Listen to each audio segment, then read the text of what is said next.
Virtualmente todos los políticos en el mundo dicen que defienden la libertad y lo siguen diciendo aun cuando tomen medidas para restringir las libertades. ¿Cómo medimos estas libertades? Bueno, hay una institución que está tratando de medir la libertad humana. Hoy vamos a conversar con Ian Vázquez, él es director del Centro para la Libertad y la Prosperidad Global del Cato Institute de los Estados Unidos. Ian Vázquez, gracias por estar con nosotros. Gracias, Sergio. Explícame qué es la libertad humana, en qué se distingue de otras libertades. Bueno, lo que nosotros hemos hecho, hemos creado un índice que mide la libertad humana ampliamente entendido. Quiere decir que medimos las libertades económicas, las libertades personales y las libertades civiles. Y entendemos la libertad como una sola, midiendo esas diferentes dimensiones.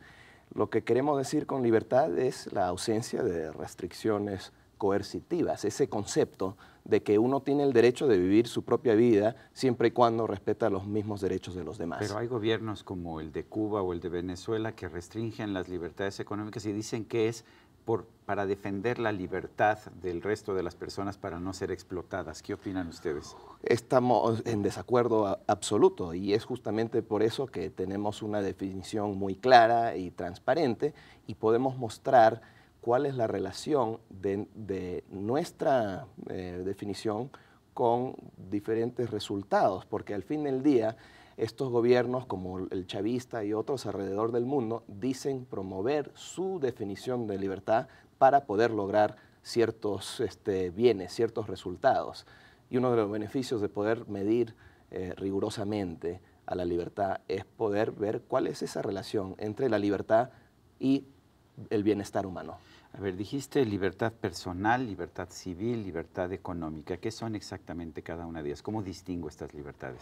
Las libertades económicas son esas libertades que uno tiene para intercambiar voluntariamente en el mercado, vender y comprar bienes, usar una moneda que es estable y que tiene y mantiene su valor, poder comerciar a nivel internacional, poder tener una seguridad en la propiedad privada. Y las libertades personales y civiles, con eso se entiende libertad de expresión, libertad de movimiento. En muchos países se restringe el movimiento de las personas, ya sean de mujeres o de otras personas. ¿La libertad sexual está incluida también? También tenemos mediciones de libertades sexuales porque en muchos países es ilegal tener relaciones homosexuales.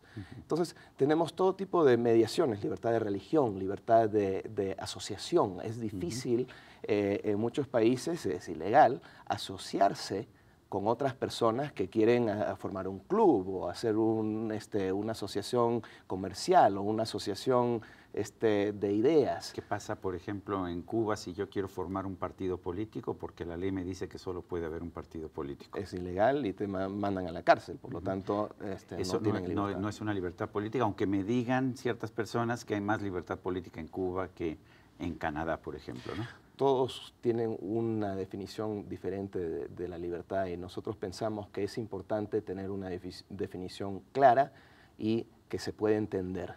En este índice, ¿qué países salen con mejor calificación? Bueno, los mejor calificados son Suiza, Hong Kong, Nueva Zelanda, está Irlanda, está Canadá, está el Reino Unido.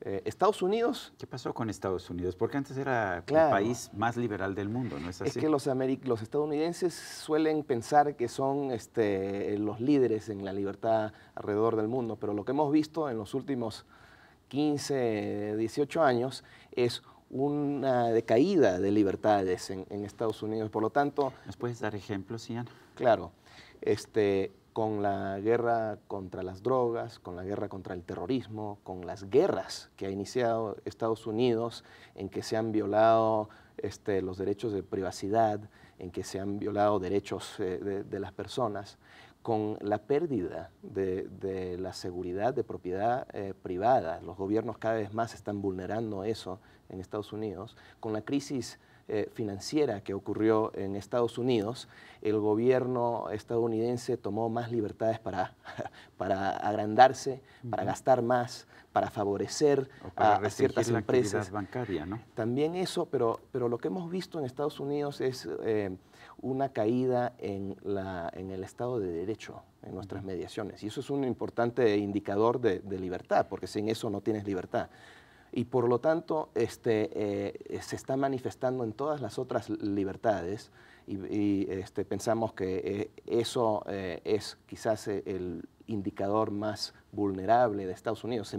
Se encuentra en el lugar 17 ahora en términos de nuestro índice de libertad humana. Hemos visto un montón de favoritismo por parte del gobierno a ciertas empresas, los rescates bancarios, todo lo que podríamos llamar capitalismo de compadrazgo, que no es consistente con la tradición que era americana. Algo que veíamos en Latinoamérica, pero claro, no en los Estados Unidos. Claro. ¿Cuáles son los peores países en términos de libertad humana?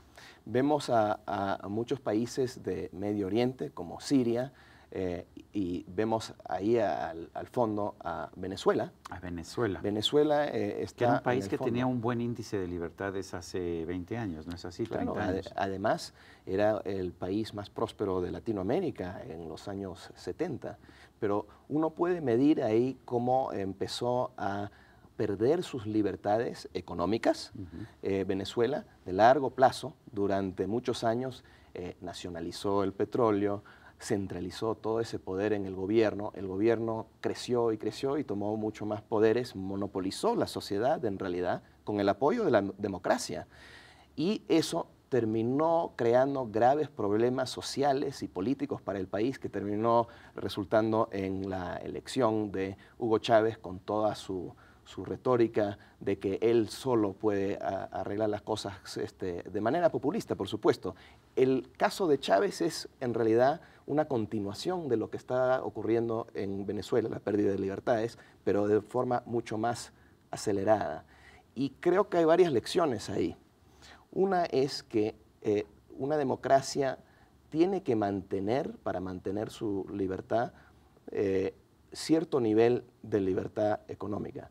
Y eso es lo que vemos con el índice. Si tú quieres vivir en un país con altos niveles de libertades personales, tienes que tener relativamente altos niveles de libertades económicas. Porque claro, si el gobierno controla la economía, es como alguna vez alguien dijo, el control de la economía es el control de la vida, te controlan en todo. Y es por eso que los dictadores y los autócratas siempre quieren controlar la economía.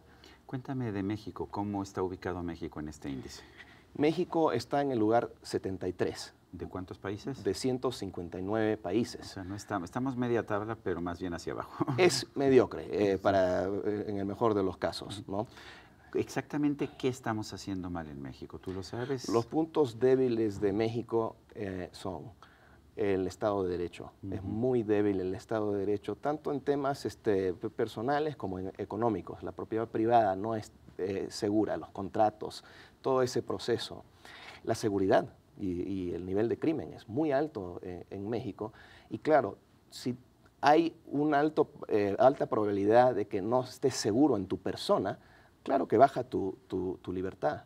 Otro punto bajo es la libertad de expresión. Ustedes saben muy bien en México que los periodistas toman muchos riesgos a la hora de reportar algunas cosas, como el narcotráfico y el tema de los cárteles. Así que ese es un grave problema. Y por último, un punto muy débil para México es la regulación. México es un país sobreregulado y eso es una de las grandes explicaciones por las cuales hay un sector informal enorme acá en México. Y qué curioso, porque estamos viendo una campaña electoral en que nos dicen que lo que hay que hacer es tener un gobierno más fuerte, que para resolver los problemas de México necesitamos un gobierno que cobre más impuestos, que gaste más, que se meta más en la vida de las personas. ¿Sería esa la solución para México? Es que no es así. Uno nada más tiene que ver cómo funcionan los países exitosos, como los países libres europeos o Canadá, por ejemplo. Son países que, comparado a México, tienen una regulación mucho más sensata, mucho menos regulación, para que tengan las personas mucho más habilidad de tomar decisiones propias y no depender de burócratas. Eso también reduce la corrupción, por supuesto.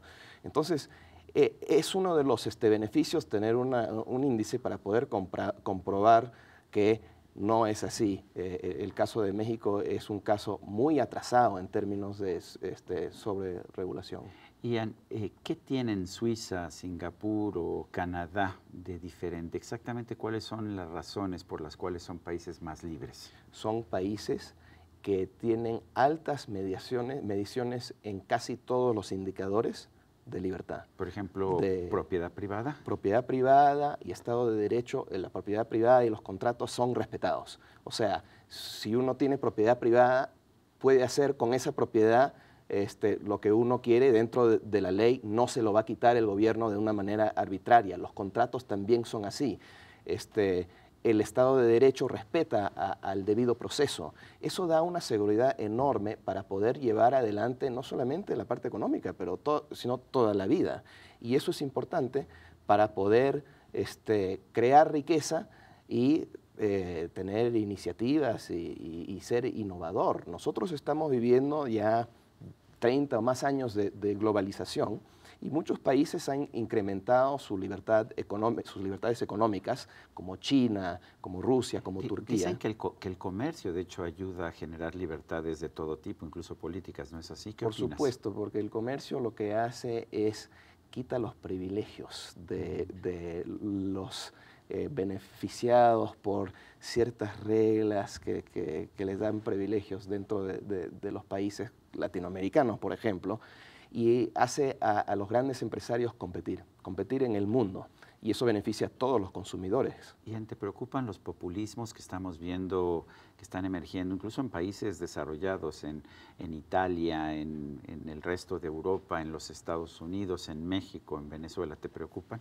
Es sumamente preocupante porque sabemos cómo termina esa película si se aplican todas esas medidas. Nosotros estamos viviendo en los mejores tiempos del mundo con respecto a indicadores de bienestar humano que Pero coinciden. la gente está más insatisfecha. ¿Por qué la gente está insatisfecha si estamos viviendo en los mejores tiempos? Y lo veo en términos de prosperidad, en términos de duración de la vida. En realidad deberíamos estar en el paraíso y sin embargo la gente está cada vez más molesta. ¿A qué lo atribuyes?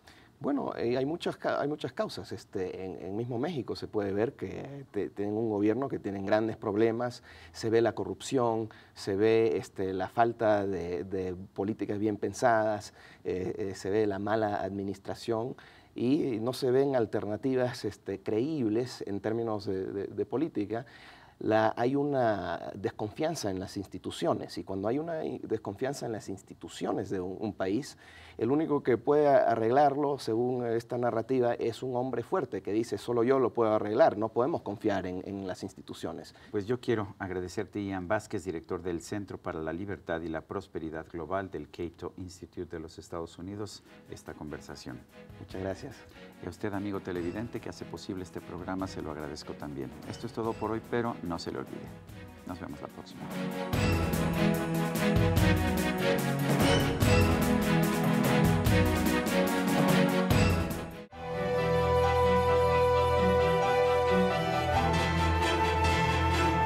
Después de casi 10 meses de estira y afloja, México, Estados Unidos y Canadá no pudieron alcanzar una modernización satisfactoria del Telecán. La razón, la intransigencia de Donald Trump, quien desde un inicio buscó una negociación ventajosa para los intereses de Estados Unidos. La buena noticia es que los negociadores mexicanos ganaron tiempo y ahora serán los congresos distintos, tanto en Estados Unidos como en México, además de un nuevo presidente en nuestro país, los que revisarán los términos del acuerdo comercial en 2019.